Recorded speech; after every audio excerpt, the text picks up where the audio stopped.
प्यारे बच्चों कैसे हो। तो फिजिक्स इनसाइडर प्लेटफॉर्म पर मैं हूं आपका फिजिक्स टीचर और हम पढ़ रहे हैं 11th class physics new book 2025 Punjab text book board. और इस न्यू बुक को लेकर के जो चैप्टर हमने स्टार्ट किया हुआ है वो है मेजरमेंट्स, चैप्टर नंबर 1। और चैप्टर नंबर 1 का आर्टिकल जो हम स्टडी कर रहे हैं वो है इंटरनेशनल सिस्टम ऑफ यूनिट्स। प्यारे बच्चों लास्ट लेक्चर में हमने बेस यूनिट्स, डिराइव्ड यूनिट्स और कुछ ट्रेडिशनल यूनिट्स की बात की थी।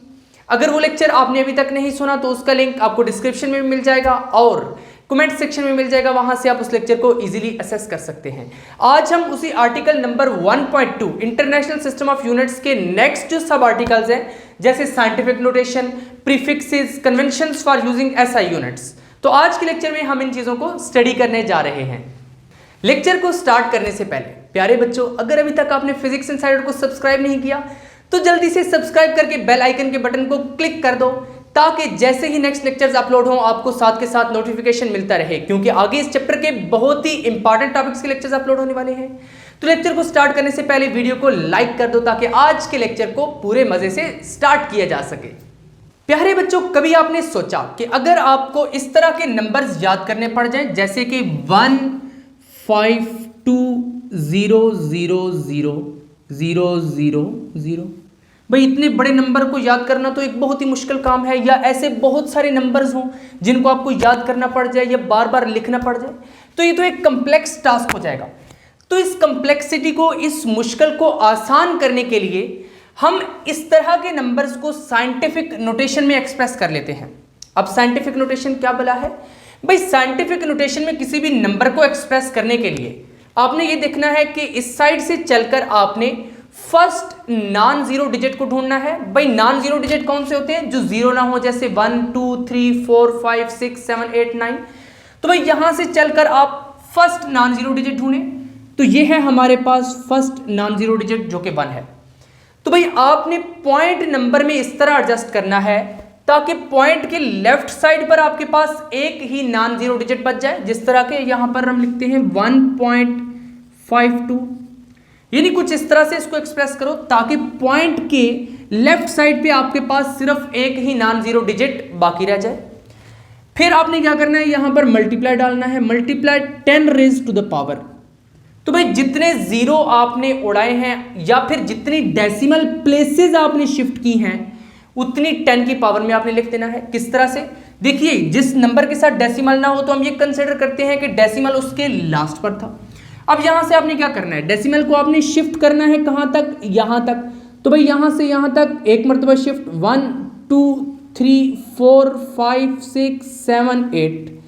तो भाई यहां से यहां तक लाने के लिए हमने डेसिमल को 8 प्लेसेस शिफ्ट किया है। तो जब 8 प्लेसेस शिफ्ट किया है तो यहां पर हम लिख देंगे 10 रेज टू द पावर 8। तो भाई इस तरह के नंबर को इस फॉर्म में हमने एक्सप्रेस कर दिया है जिसमें पॉइंट के लेफ्ट साइड पर एक ही नॉन जीरो डिजिट बचा है और साथ 10 की पावर में कोई चीज आ गई है।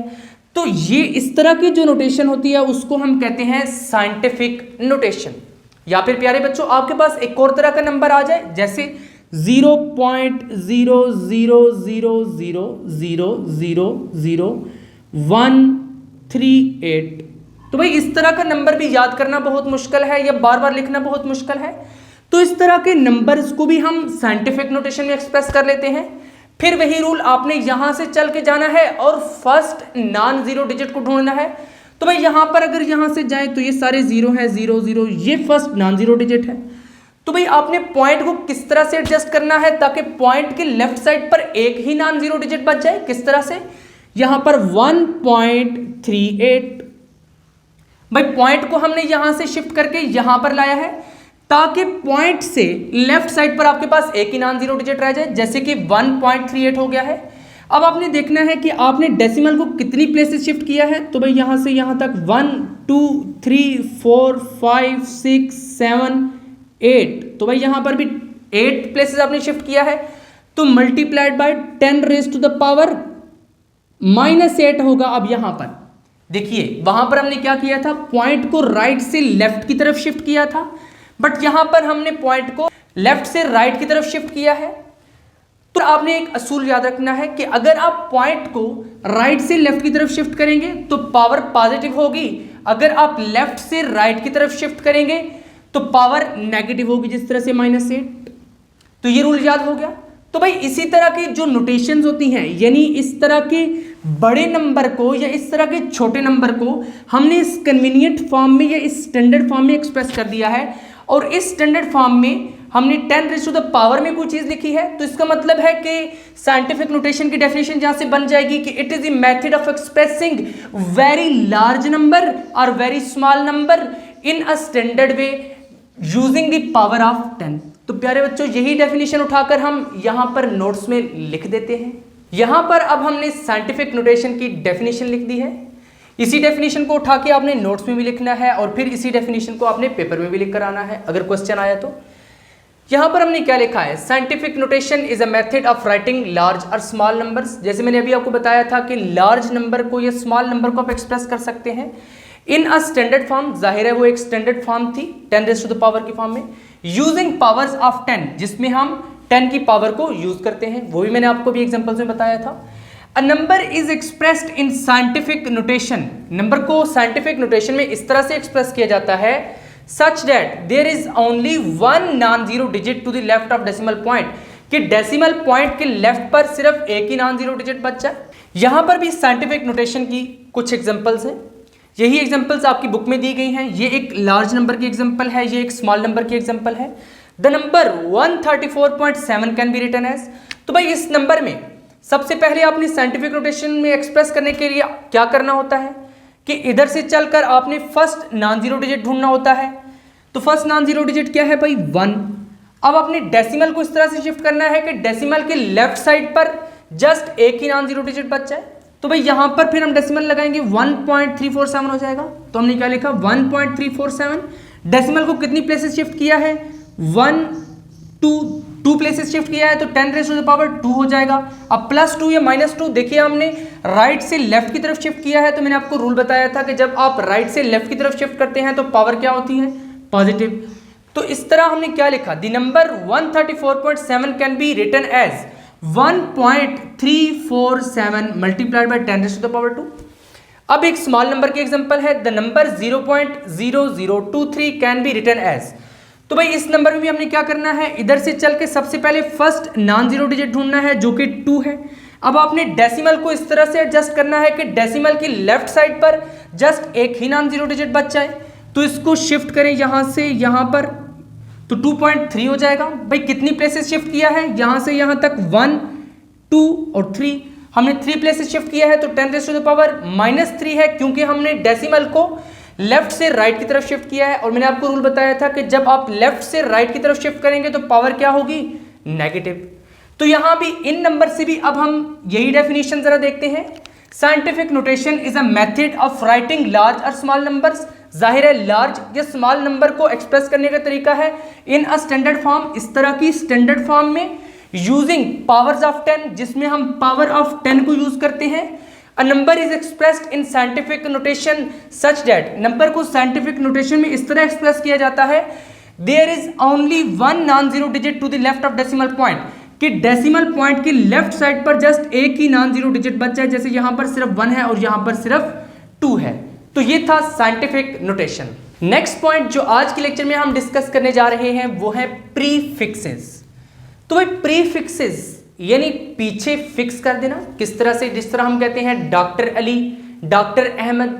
अब अली और अहमद क्या है, ये तो एक स्टैंडर्ड नाम है, बट उसके पीछे डॉक्टर आपने क्या कर दिया है, प्रीफिक्स कर दिया है। इसी तरह से SI यूनिट्स जो हैं, जो हम ऑलरेडी पढ़ चुके हैं पिछले लेक्चर में, उनके पीछे भी हम कुछ चीजें फिक्स करते हैं जिनको हम कहते हैं प्रीफिक्सेस। तो भाई फिजिक्स में जो लेंथ है उसका यूनिट क्या है, मीटर। अब 1 मीटर कितनी लेंथ होती है, ये यहां पर अगर आप देखें, ये मेरे पास मीटर रूल है, इसकी जो टोटल लेंथ है वो कितनी है, 1 मीटर। बट लेंथ को जब हम मीटर रूल से मेजर करते हैं तो हम सेंटीमीटर में भी करते हैं, तो सेंटीमीटर। अब मीटर क्या है, ये हमारे पास एक SI यूनिट है, इसके पीछे हमने ये सेंटी क्या कर दिया है, फिक्स कर दिया है, इसके पीछे फिक्स किया है, तो ये क्या होगा, प्रीफिक्स। भाई इसी तरह की और भी बहुत सारे प्रीफिक्सेस हैं फिजिक्स में, उनको भी हम वन बाय वन डिस्कस करते हैं। बट उससे पहले एक और चीज समझते हैं। लेट से अगर आपके पास लेंथ है 1000 मीटर, अब इसको जरा साइंटिफिक नोटेशन में हम एक्सप्रेस करते हैं, तो कैसे करेंगे? आपने इधर से चलकर सबसे पहले नॉन जीरो डिजिट ढूंढना है, वो क्या है 1। तो भाई डेसिमल को आपने किस तरह से एडजस्ट करना है ताकि डेसिमल के लेफ्ट साइड पर एक ही नॉन जीरो डिजिट बच जाए। तो ये क्या बनेगा 1 मल्टीप्लाइड बाय कितने जीरोस आपने शिफ्ट किए हैं 10⁻³ मीटर, क्योंकि आपने राइट से लेफ्ट की तरफ शिफ्ट किया डेसिमल को 1 2 3 तो पावर पॉजिटिव होगी। अब इस 10⁻³ में आप देखें कि हमने पहले इन जीरोस को खत्म किया है साइंटिफिक नोटेशन की मदद से। अब हम चाहते हैं कि इस 10⁻³ को भी किसी तरीके से यहां से हटा दें, नंबर को और थोड़ा आसान कर दें। तो प्रीफिक्सेस हमें हेल्प करते हैं नंबर को मजीद आसान बनाने के लिए। 10⁻³ को हम लिख देते हैं स्मॉल के यानी किलो, 1 किलोमीटर। तो भाई 1 किलोमीटर ये भी तो किलोमीटर एक लेंथ का ही यूनिट है, एक डिस्टेंस का ही यूनिट है। इस तरह से प्रीफिक्सेस भी एक कन्वीनियंट वे प्रोवाइड करते हैं लार्ज नंबर्स को या स्मॉल नंबर्स को एक्सप्रेस करने का। अभी तक आपने दो प्रीफिक्सेस देखे हैं, सेंटी और किलो। तो चलिए अब हम बाकी प्रीफिक्सेस भी वन बाय वन देखते हैं और फिर हम प्रीफिक्सेस की डेफिनेशन देखते हैं। यहां पर हमारे पास प्रीफिक्सेस का टेबल दिया गया है। आपकी बुक में ये टेबल नंबर 1.3 है। उसमें ये प्रीफिक्सेस लिखे गए हैं जिनमें सबसे पहले कॉलम में फैक्टर है, देन प्रीफिक्स और उसके बाद सिंबल। तो भाई ये प्रीफिक्सेस हैं वो जनरल प्रीफिक्सेस जो हम फिजिक्स में यूज करते हैं, जिनमें सबसे पहला atto, femto, then pico, nano, micro, milli, centi, deci, deca, hecto, kilo, mega, giga, tera, peta, exa. इनके जो फैक्टर्स हैं वो इस कॉलम में दिए गए हैं। तो सबसे पहला है ऑटो, इसका सिंबल है ए और फैक्टर है 10⁻⁻18। इसको हम यूजुअली एटॉमिक फिजिक्स में यूज करते हैं। देन फेम्टो है 10⁻⁻15 और उसका सिंबल है स्मॉल एफ। उसके बाद पिको है, आप इंटर की फिजिक्स में भी यूज करेंगे, पिको फैरेड। 10⁻12 इसका फैक्टर है और इसको हम स्मॉल पी से रिप्रेजेंट करते हैं। इसी तरह नैनो है, नैनोमीटर आप यूज करेंगे आगे चलकर, तो इसका सिंबल है स्मॉल एन और फैक्टर है 10⁻⁹। इसी तरह माइक्रो, माइक्रो फैरेड भी होता है, आप कैपेसिटर्स के लिए यूज करते हैं। माइक्रो का सिंबल है म्यू और इसको हम लिखते हैं 10⁻⁻6। मिली, मिली तो आपको पता है मिलीमीटर, आप स्केल से मेजर कर सकते हैं मिली, और इसको हम स्मॉल एम से लिखते हैं और इसका जो फैक्टर है 10⁻⁻3। सेंटी, सेंटीमीटर भाई आप यूज करते हैं। सेंटी एक प्रीफिक्स है और भी बहुत सारे यूनिट्स के साथ यूज होता है और इसका जो सिंबल है वो स्मॉल सी है। 10⁻⁻2 इसका फैक्टर है। डेसी, इसको हम स्मॉल डी से रिप्रेजेंट करते हैं 10⁻⁻1। डीका को D A, small D small A, 10⁻1 होता है इसका फैक्टर। देन हेक्टो है, इसको हम स्मॉल एच से रिप्रेजेंट करते हैं और इसका फैक्टर है 10⁻2। उसके बाद हमारे पास किलो है, किलोमीटर यूजुअली आप यूज करते हैं। स्मॉल के से हम इसको रिप्रेजेंट करते हैं और इसका फैक्टर क्या है 10⁻3। मेगा, इसको हम कैपिटल एम से रिप्रेजेंट करते हैं और इसका फैक्टर है 10⁻6 बाई एमबीज डाटा। देन उसके बाद गीगा, जीबीज, आपकी हार्ड डिस्क जीबी में होती है, इसको हम जी से रिप्रेजेंट करते हैं कैपिटल जी से और उसका फैक्टर है 10⁻9। उसके बाद टेरा, कैपिटल टी, भाई आजकल तो हार्ड डिस्क टेराबाइट्स में भी होती है तो ये वही टेरा है। यहाँ पर ये 10⁻12। उसके बाद पीटा, पी जिसको हम 10⁻15 के फैक्टर से लिखते हैं। उसके बाद एक्सा है जिसको हम कैपिटल ई से रिप्रेजेंट करते हैं और इसका फैक्टर है 10⁻18। आप कहेंगे सर ये तो समझ आती है, ये तो बुक में भी लिखे हुए हैं। अब बात ये है कि इनको याद कैसे करना है और इन फैक्टर्स को किस तरह से याद रखना है। तो भाई इसको आप एक पोएम बनाकर याद करेंगे और मैं आपको सजेस्ट करूंगा कि आप इसको नीचे से ऊपर की तरफ याद करें, बहुत ही आप लोगों के लिए इजी रहेगा। किस तरह से पूरे रिदम में पोएम से याद करें, जैसे exa, peta, tera, giga, mega, kilo, hecto, deca, deci, centi, milli, micro, nano, pico, femto, atto. तो भाई इस तरह से आपने याद कर लिया इसको बिल्कुल। अब यहां से आपने ये याद कर लिया कि मेगा से नीचे नीचे जितने भी हैं वो सारे कैपिटल हैं, उसके ऊपर सारे स्मॉल हैं।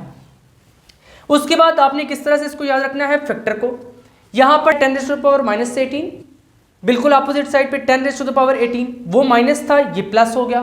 देन आपके पास यहां पर 10⁻−15, 18 में से 3 निकालें कितना बचता है 15, यहां पे -15, यहां पे +15। देन 15 से 3 निकाल दें 12, 10⁻−12, 10⁻12, फिर और 3 निकाल दें 10⁻−9, +9, फिर तरह 3 3 निकालते जाए, 10 raise to the power -6, 10 raise to the power 6, 10 raise to the power -3, 10 raise to the power 3। अब बात आती है इन 4 प्रीफिक्सेस की, तो इनको आपने याद रखना है। इनके factor 10 raise to the power -2, 10 raise to the power -1, 10 raise to the power 1, 10 raise to the power 2। ये 3 3 वाला रूल नहीं फॉलो करते, यहाँ तक भी ये 3 3 कम होते जा रहे हैं और यहाँ पर भी वो 3 3 वाला रूल अप्लाई होता है। तो चलिए अब हम इनकी डेफिनेशन डिस्कस करते हैं कि प्रीफिक्सेस को हमने किस तरह पेपर में डिफाइन करके आना है और किस तरह हमने इनको नोट्स में लिखना है। अब यहाँ पर यह है प्रीफिक्सेस की डेफिनेशन। तो हमने इसमें क्या लिखा है, prefixes are used to indicate the order of magnitude of a unit. जाहिर है यूनिट के जो ऑर्डर ऑफ मैग्नीट्यूड है उसको रिप्रेजेंट करने के लिए यूज होते हैं। जैसे किलोमीटर है, अब मीटर का ऑर्डर रिप्रेजेंट करने के लिए कि कितना मैग्नीट्यूड है, किलोमीटर यानी 10 raise to the power 3 metre, कुछ साथ मल्टीपल आ रहा है। टिपिकली इन स्टेप्स ऑफ 1000, तो भाई 1000 के स्टेप होता है। 1000 को हम किस तरह से लिखते हैं, 10 रेज़ टू द पावर 3, यहाँ से 3 3 कम हुए, वहां से भी 3 3 वाला रूल अप्लाई हुआ, यानी 1000 वाला ही देखें। 10 रेज़ टू द पावर 18 था, 10 रेज़ टू द पावर 15 आया, 10 रेज़ टू द पावर 3, यहाँ से इसमें 10 रेज़ टू द पावर 3 का डिफरेंस है, देन ऊपर 10 रेज़ टू द पावर 15 और 10 रेज़ टू द पावर 12 में भी 10 रेज़ टू द पावर 3 का डिफरेंस है। सिमिलरली इस साइड पर भी, इसलिए हमने लिखा typically in step of 1000 they provide a convenient way to express large और स्मॉल नंबर्स। जाहिर है ये एक आसान वे प्रोवाइड करते हैं लार्ज नंबर या स्मॉल नंबर, जिससे मैंने आपको पहले एग्जांपल दी थी कि 1000 मीटर ये एक थोड़ा लार्ज नंबर है, इसको 1 किलोमीटर ये आपके लिए इजी हो जाएगा। यानी एक कन्वीनियंट वे प्रोवाइड करते हैं लार्ज नंबर या स्मॉल नंबर्स को एक्सप्रेस करने के लिए।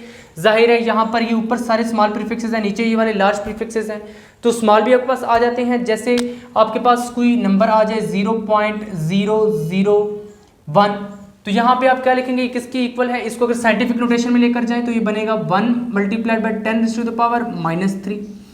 यानी यहाँ से आपने 0 शिफ्ट किया, 1 2 3 प्लेसेस शिफ्ट किया लेफ्ट से राइट की तरफ, तो 10 रेज़ टू द पावर -3 हो गया। अब इसको आप क्या लिखेंगे, अगर इसको फॉर एग्जांपल ये लेंथ थी, इसको आप मीटर लिखेंगे तो यहाँ भी मीटर होगा, इज इक्वल टू 1। अब 10 रेज़ टू द पावर -3 क्या है, 1 मिलीमीटर। इस तरह हम स्मॉल नंबर्स को भी एक्सप्रेस कर सकते हैं। To eliminate non significant digits, तो भाई जो नॉन सिग्निफिकेंट डिजिट्स होते हैं जैसे ये हो गए, इनको एलिमिनेट करने के लिए यानी इनको खत्म करने के लिए, अब यहाँ पर ये नंबर आपके लिए याद रखना बहुत आसान है, 1 मिलीमीटर। तो इस तरह से हमने ये वाली डेफिनेशन लिख दी है। अब अपने नोट्स में भी यही डेफिनेशन एग्जैक्टली उठाकर लिखनी है, और अगर पेपर में पूछी जाए तब भी यही लिखनी है। अब यहाँ पर आपके ज़हन में एक और क्वेश्चन भी आ रहा होगा कि सर ये वाले जो 4 प्रीफिक्सेस हैं ये 10 रेज़ टू द पावर 3 को क्यों नहीं फॉलो कर रहे, यानी ये उन 10 रेज़ टू द पावर 3 यानी 1000 वाले स्टेप्स में क्यों नहीं है। तो प्यारे बच्चों यहाँ पर एक्चुअली जो बात है वो ये है कि ये वाले जो 4 प्रीफिक्सेस हैं, सेंटी, डेसी, डीका, हेक्टो, ये एक्चुअली एसआई प्रीफिक्सेस को इंट्रोड्यूस कराने से पहले के थे। ये जो प्रीफिक्सेस हैं जैसे ऑटो हो गया, फेम्टो हो गया, पीको, ये नीचे से आ जाए एक्सा, पीटा, टेरा, ये वाले सारे 1000 वाले रूल को फॉलो करेंगे, नहीं 1000 वाले स्टेप में है। एक्चुअली ये जो यूनिट्स थे ये एसआई सिस्टम में जब इंट्रोड्यूस कराए गए थे तो उससे पहले ये 4 मौजूद थे, सेंटी, डेसी, डीका, हेक्टो, तो इनको वैसे हमने इस लिस्ट में लिख दिया है। अब हम पढ़ने जा रहे हैं conventions for using SI units. तो भाई इसमें हमने क्या पढ़ना है, इसमें हम कुछ सेट ऑफ रूल्स पढ़ेंगे। देखिए जो एसआई यूनिट्स होते हैं उनको लिखने का भी एक बाकायदा तरीकाकार होता है। लेट से अगर आपके पास वेलोसिटी का जो यूनिट है वो क्या है, मीटर पर सेकंड, इस तरह से हम लिखते हैं। तो यहाँ पर मीटर भी एक बेस यूनिट है, सेकंड भी एक बेस यूनिट है। जब 2 बेस यूनिट्स को आप इकट्ठा लिखें तो ये इंटरनेशनली एक्सेप्टेड रूल है कि उनके सेंटर दरमियान में आपने गैप देना है, एक कैरेक्टर का, एक अल्फाबेट का। लेट से अगर आप सेंटीमीटर लिख रहे हैं यानी एक प्रीफिक्स है और एक यूनिट है, तो इसके दरमियान में आपने गैप नहीं देना। ये कुछ सेट ऑफ रूल्स हैं जो इंटरनेशनली एक्सेप्टेड रूल्स हैं, और इनको इसलिए अडॉप्ट किया जाता है ताकि ऐसा यूनिट्स को लिखने में कोई कन्फ्यूजन ना क्रिएट हो या इनको अंडरस्टैंड करने में कोई कन्फ्यूजन ना क्रिएट हो। तो चलिए अब हम उन सेट ऑफ रूल्स को 1 बाय 1 डिस्कस करते हैं। तो इन कन्वेंशंस में सबसे पहले जो कन्वेंशन है हमारे पास वो क्या है, यूज सिंबल्स नॉट एब्रिविएशंस। यानी जो एसआई यूनिट्स हैं उनके आप सिंबल्स को यूज करें, उनकी एब्रिविएशंस हमें खुद से ना बनाएं। जैसे कि एम्पेयर का जो सिंबल है वो कैपिटल ए है तो आप कैपिटल ए ही यूज करें। सेकंड का सिंबल है स्मॉल एस तो आप स्मॉल एस ही यूज करें। इस तरह नहीं कि आप ये यूज करने के बजाय AMP लिख दें, यानी इस तरह की एब्रिविएशंस ना यूज करें, या फिर सेकंड को आप SEC लिख दें। तो अगर इस तरह आप लिखेंगे तो ये रॉन्ग कंसिडर होगा। जो इंटरनेशनली एक्सेप्टेड रूल है वो ये है कि इनके सिंबल्स यूज करें, जैसे एम्पेयर का कैपिटल ए है तो आप कैपिटल ए ही यूज करें, सेकंड का स्मॉल एस है तो स्मॉल एस ही यूज करें। और यहां पर एक और बात कि जब भी आप एस आई लिखें तो उसको एस आई इसी तरह जोड़कर लिखें, इस तरह एब्रीविएशन की फॉर्म में ना लिखें, जैसे S full stop I full stop. तो फर्स्ट रूल में हमने ये देखा कि आपने सिंबल्स यूज करने हैं, एब्रीविएशंस को यूज नहीं करना। रूल नंबर 2 है हमारे पास, full name of unit does not begin with capital letter. कि जो यूनिट का पूरा नाम है, जैसे मीटर हो गया, जैसे न्यूटन हो गया, अगर आप इसको कंप्लीट लिखें तो उसका जो फर्स्ट लेटर होगा या फर्स्ट अल्फ़ाबेट वो हमेशा स्मॉल होगा, वो कैपिटलाइज नहीं होगा। ये मैंने आपको लास्ट लेक्चर में बताया था, ऐसा यूनिट्स वाले लेक्चर में भी। यहाँ पर हमने ये रूल भी पढ़ लिया है कि full name of unit does not begin with a capital letter, कि यूनिट का जो पूरा नाम है वो कैपिटल लेटर से कभी भी नहीं शुरू होता बल्कि स्मॉल लेटर से शुरू होता है। जैसे मीटर, इसका अब एम क्या है, स्मॉल है। न्यूटन ऑल्दो साइंटिस्ट का नाम है बट इसके बावजूद यहाँ पर जो इसका फुल नेम जब आप लिखेंगे तो एन जो है वो स्मॉल लिखेंगे। जब एज ए यूनिट आप फुल नेम लिखेंगे तब आपने स्मॉल लिखना है। Then only Celsius start with a capital letter, कि सेल्सियस सिर्फ ऐसा यूनिट है जो कि कैपिटल लेटर से स्टार्ट होता है, कैपिटल सी से स्टार्ट होता है। बाकी जितने भी यूनिट हैं वो सारे के सारे स्मॉल लेटर से ही स्टार्ट होते हैं। नेक्स्ट है रूल नंबर 3, इसमें क्या है, most unit symbols use small letters, कि बहुत सारे यूनिट्स के जो सिंबल्स हैं वो स्मॉल लेटर्स हैं। किस तरह से, जैसे मीटर जो कि लेंथ का यूनिट है, इसका जो सिंबल है वो स्मॉल एम है। इसी तरह सेकंड जो टाइम का यूनिट है, इसका भी जो सिंबल है वो स्मॉल एस है। बट एक लीटर एक ऐसा यूनिट है, लीटर ज़रा वॉल्यूम का यूनिट है, ये इसका जो सिंबल है वो कैपिटल एल है। बाकी जितने भी आपके पास यूनिट्स हैं, जैसे मीटर हो गया, जैसे सेकंड हो गया, इन सब के जो सिंबल्स हैं वो स्मॉल लेटर्स में हैं, बट लीटर का जो सिंबल है वो कैपिटल एल है। नेक्स्ट है रूल नंबर 4। रूल नंबर 4 क्या है, symbols named after scientists have initial letters capital. देखिए वो वाले यूनिट्स जिस तरह के न्यूटन है, जैसे पास्कल है, जैसे वाट है, जो कि साइंटिस्ट के नाम पर हैं, उनके जो सिंबल्स होंगे, जिस तरह के ये सिंबल है, ये सिंबल है, ये सिंबल है, इनका जो फर्स्ट लेटर होगा इनिशियल लेटर, जैसे पी ए, अब यहाँ पे इनिशियल लेटर क्या है, पी, वो क्या होगा, कैपिटल होगा। अब न्यूटन है, इसका जो सिंबल है वो क्या है, कैपिटल है। अब यहाँ पे पास्कल है तो इसका जो सिंबल है पी है, इसमें भी जो इनिशियल लेटर है पी वो कैपिटल है। देन वाट में भी जो डब्ल्यू है ये क्या है, कैपिटल है। बट जब कंप्लीट वर्ड की फॉर्म में लिखेंगे तो फर्स्ट अल्फाबेट कैपिटलाइज नहीं होगा। अभी जो हमने रूल नंबर 3 पढ़ा था उसमें हमने ये पढ़ा था कि बहुत सारे जो यूनिट्स हैं उनके जो सिंबल्स हैं वो स्मॉल लेटर होते हैं, बट जो साइंटिस्ट के नाम पर होते हैं उनके जो सिंबल्स हैं वो उनका जो इनिशियल लेटर है वो कैपिटल होगा। जैसे पास्कल है, ये साइंटिस्ट का नाम है, अब इसका जो सिंबल होगा ये क्या होगा, कैपिटल पी स्मॉल ए, यानी जो इनिशियल लेटर होगा वो हमारे पास कैपिटलाइज होगा। और अगर ए की है, जैसे न्यूटन का सिर्फ एन है तो वो कैपिटल होगा। वाट का भी जो डब्ल्यू है यहाँ पर सिंबल ये क्या होगा, कैपिटल। नेक्स्ट है rule number 5, always use upright. Upright का क्या मतलब है, रोमन या स्ट्रेट लेटर्स फॉर सिंबल्स। देखिए सिंबल्स के जो लेटर्स होते हैं, जैसे यहाँ पर मीटर है, इसको आपने बिल्कुल सीधा लिखना है, रोमन लिखना है, आपने इसको इटैलिक नहीं लिखना। जैसे कुछ स्टूडेंट्स अपने राइटिंग स्टाइल में चलते चलते इस तरह से लिखते हैं मीटर को, तो भाई ये चीज़ गलत है, बल्कि आपने जब भी यूनिट लिखना है उसको आपने बिल्कुल अपराइट, बिल्कुल स्ट्रेट लिखना है, बिल्कुल रोमन लिखना है। बहुत स्टूडेंट सेकंड को इस तरह से लिखते हैं, एस को राइटिंग स्टाइल में चलते चलते इस तरह से, तो भाई ये सेकंड एस नहीं है, बल्कि सेकंड जो यूनिट है उसका जो सिंबल है वो बिल्कुल सीधा एस है।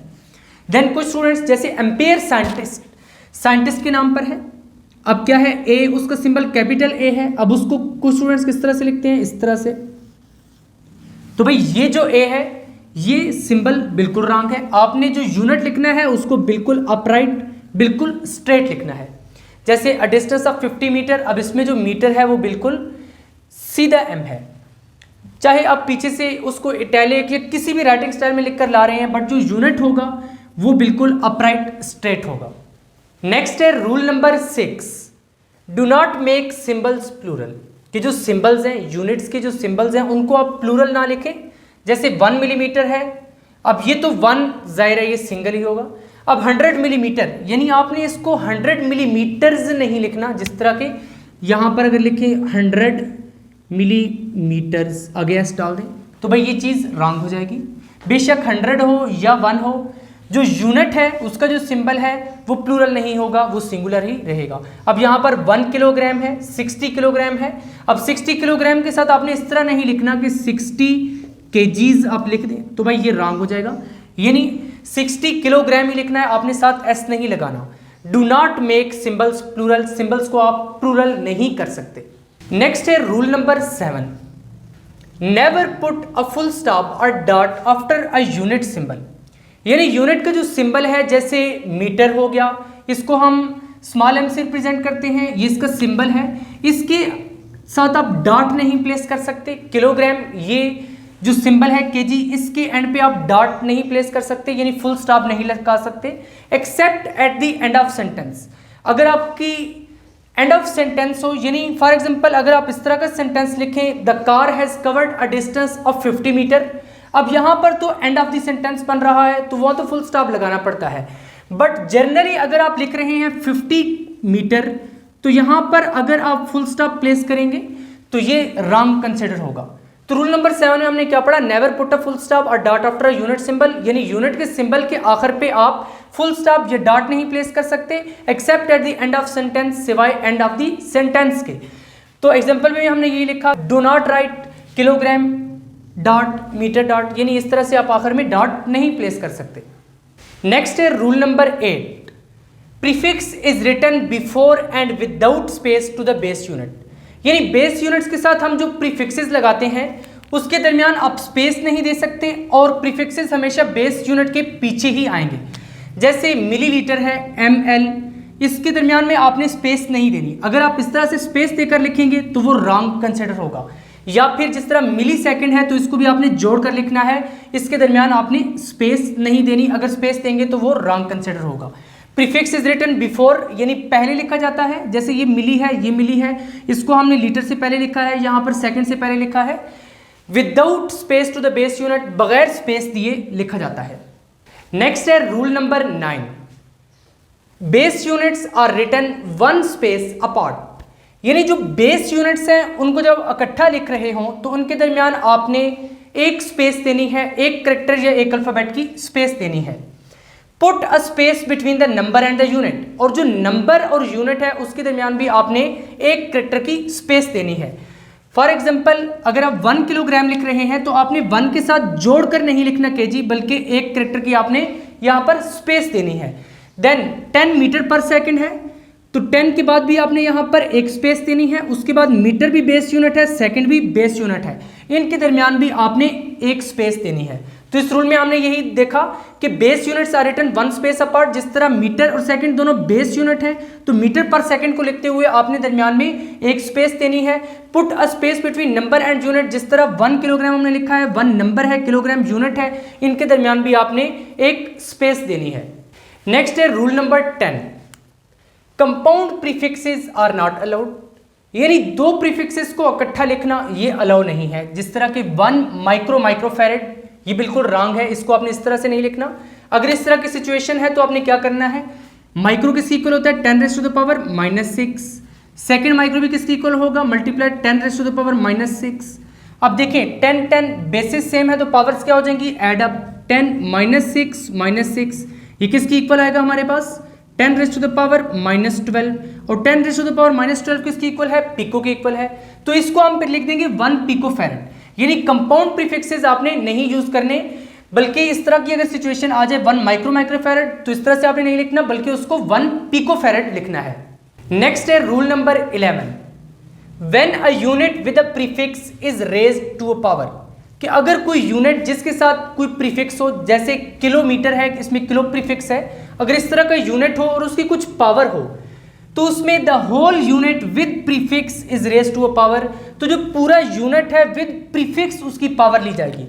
जिस तरह से 1 किलोमीटर स्क्वायर है तो इसमें जो किलो है इसको आप डायरेक्टली 10⁻³ यूं लिख सकते हैं कि 10⁻³ मीटर स्क्वायर, वो चीज़ रॉन्ग हो जाएगी। बल्कि यहाँ पर किलोमीटर इस पूरे का स्क्वायर होगा, जैसे 1 किलोमीटर स्क्वायर 1 मल्टीप्लाइड बाय, अब यहाँ पर इस किलो को अगर आप 10⁻³ मीटर लिखें तो 10⁻³ मीटर इस पूरे का स्क्वायर होगा, is equal to 1 multiplied by 3 2 6 10⁻6 metre square.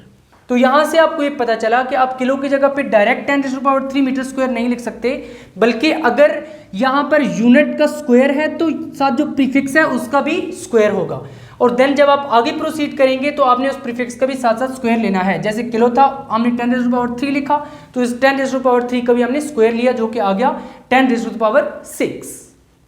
Next है rule number 12, use negative index notation instead of solids. Negative index notation का क्या मतलब है, जिस तरह सेकंड पावर -1 है, अब ये -1 है, इसको हम कहते हैं नेगेटिव इंडेक्स नोटेशन। अब यहाँ पर मीटर सेकंड दोनों बेस यूनिट थे, पिछला रूल तो उसी तरह अप्लाई होगा कि यहाँ पर स्पेस आपके पास आएगी बेस यूनिट्स के दरमियान।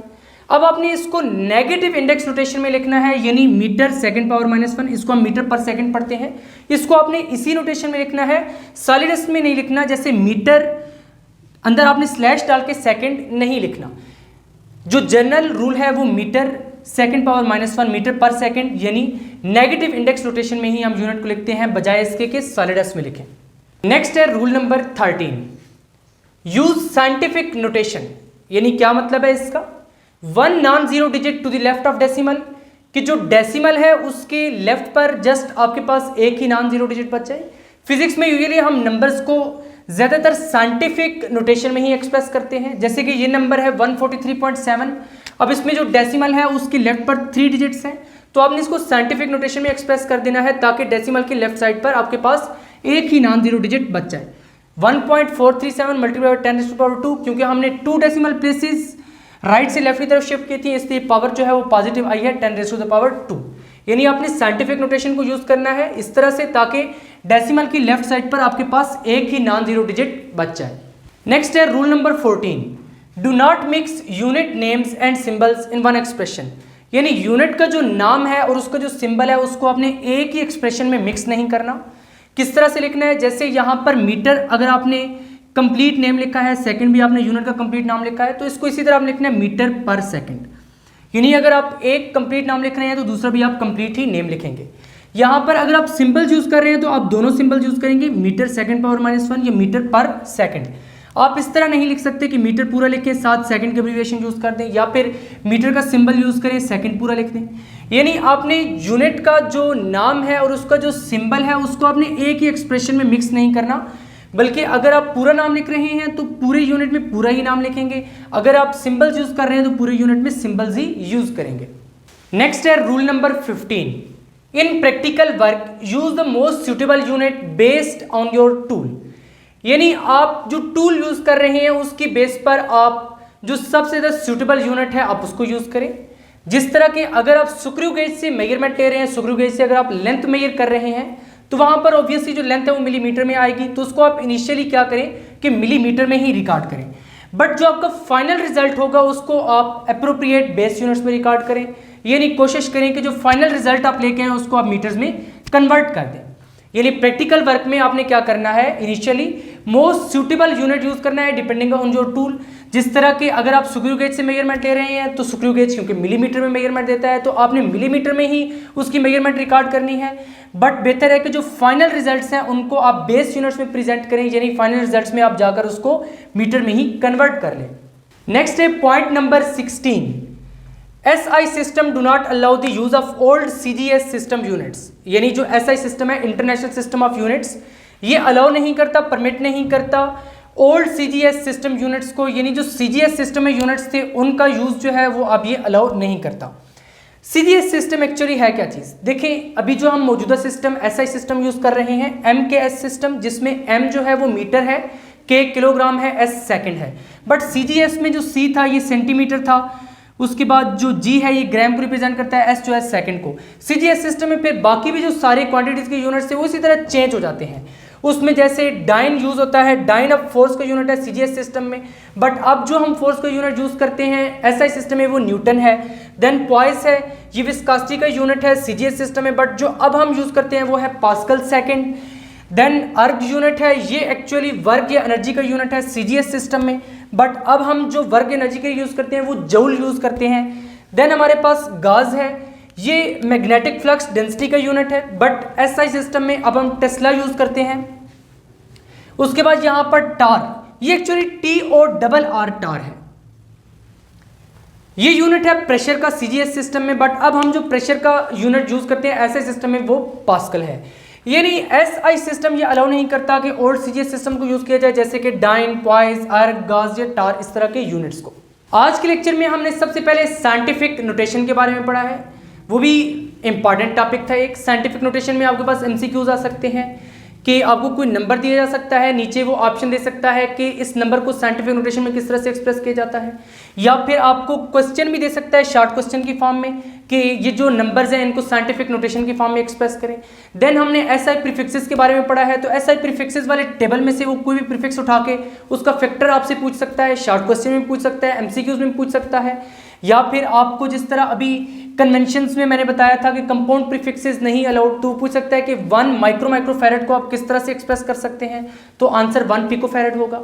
अगर आपके पेपर में ये कन्वेंशंस आ जाए लिखने के लिए, तो आपने क्या करना है, इनको बिल्कुल इसी तरह हेडिंग्स की फॉर्म में लिखना है जिस तरह आपको लिखवाया। अगर आप इस तरह प्रॉपर हेडिंग्स की फॉर्म में लिख कर आएंगे तो आपको 100% फुल मार्क्स मिलेंगे। फिर हमने उससे पहले जो साइंटिफिक नोटेशन और एसआई प्रीफिक्सेस पढ़े हैं उनकी डेफिनेशन भी आपसे पूछ सकता है, तो आपने क्या करना है कि जब भी साइंटिफिक नोटेशन को डिफाइन करना है साथ उसकी एग्जांपल देनी है। इस तरह एसआई प्रीफिक्सेस जो हैं अगर उनको आपको डिफाइन करना पड़ जाए तो साथ टेबल में से आप कोई से भी 3-4 प्रीफिक्सेस उठाकर साथ उनके सिंबल्स भी और साथ उनके आप फैक्टर्स भी लिख सकते हैं। नेक्स्ट लेक्चर में हम पढ़ेंगे अनसर्टेनिटी इन मेजरमेंट। अनसर्टेनिटी इन मेजरमेंट वाला टॉपिक भी बहुत ही एक इंपॉर्टेंट टॉपिक है, उसके हम प्रॉपर स्ट्रक्चर्ड नोट्स बनाएंगे कि एक्चुअली अनसर्टेनिटी में से अगर पेपर में क्वेश्चन पूछा जाता है तो वो किस तरह से पूछा जाता है, या फिर आपने उसको किस तरीके से अटेम्प्ट करके आना है, उसको प्रॉपर हेडिंग्स में हम डिस्कस करेंगे कि एक्चुअली अनसर्टेनिटी होती क्या है। फिर इसके बारे में हम रियल लाइफ एग्जांपल से भी इसको देखने की कोशिश करेंगे। तो अगर अभी तक आपने चैनल को सब्सक्राइब नहीं किया तो जल्दी से चैनल को सब्सक्राइब करके बेल आइकन के बटन को क्लिक कर लें, ताकि जैसे ही नेक्स्ट लेक्चर अपलोड हो आपको सबसे पहले नोटिफिकेशन मिल सके। और कमेंट करके बताएं कि आपको आज का लेक्चर कैसा लगा और कैसा नहीं लगा। मिलेंगे नेक्स्ट लेक्चर में, तब तक के लिए अल्लाह हाफिज।